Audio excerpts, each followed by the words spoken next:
গত মধ্যরাত থেকে ৫৮ দিনের জন্য দেশের সামুদ্রিক জলসীমায় সব ধরনের মৎস্য আহরণের নিষেধাজ্ঞা শুরু হয়েছে। এ বিষয়ে আরও জানব, বরগুনা থেকে সরাসরি যুক্ত হচ্ছেন সহকর্মী মালেক মিঠু।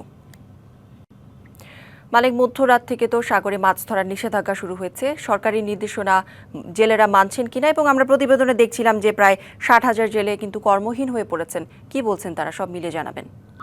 করি আপনাকে ধন্যবাদ। আসলে গতকাল মধ্যরাত থেকে আগামী ১১ই জুন পর্যন্ত ৫৮ দিনের যে সাগরে মাছ প্রজনন এবং মাছ বৃদ্ধির কারণে এই অবরোধ দিয়েছে, এবং এই অবরোধের ফলে এখানকার অধিকাংশ জেলেই কিন্তু এখন বেকার সময় পার করছেন, এবং গতকালকে মধ্যরাতের মধ্যেই তারা কিন্তু সাগর থেকে সকল মাছ ধরার ট্রলারগুলো কিনারায় এসেছেন, এবং তাদের যে জাল দড়িগুলো আসছেন এই ৫৮ দিন তারা শুধুমাত্র জাল দড়ি মেরামত সহ অন্যান্য কাজও করবেন। কিন্তু এসব জেলেরা যে অভিযোগ করেছেন যে এবছর যে এই মাছ ধরার মৌসুমে জ্বালানি তেলের সংকটের কারণে যে অধিকাংশ জেলেই তারা আসলে সাগরে মাছ ধরতে যেতে পারেননি, যার ফলে কিন্তু এক প্রকার অসহায়তার মতোই দিন কাটছে। আমি এখানকার একজন জেলে রয়েছেন, তার সাথে আসলে জানতে চাচ্ছি আসলে এবছর আপনাদের কি অবস্থা এবং আপনাদের কি সময় কাটছে এবং কি চান আপনারা?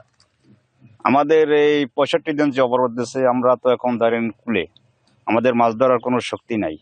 তারপর আমাদের এই অবরোধের মধ্যে কিছু চাল দেওয়ার ছিল, সেই চালটা এখন থেকে আমরা পাই না। মানুষ খুব কষ্টের মধ্যে আছে।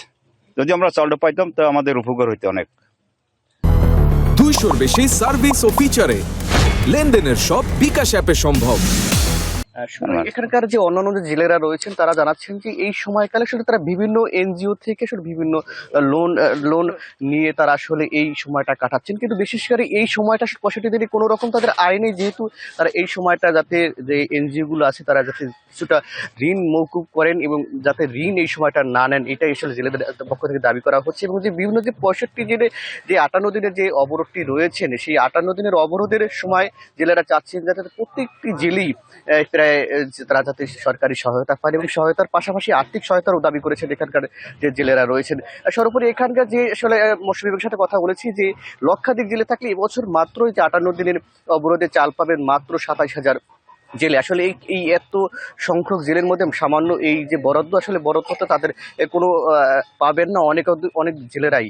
এটা তারা জানিয়েছে যে তাদের শীঘ্রই এই যে বরাদ্দের চালটা তারা পায়, তাহলে কিছুটা হলেও তাদের যে কষ্ট লাঘব হবে বলে এমনটাই প্রত্যাশা করছেন এখানকার জেলেরা।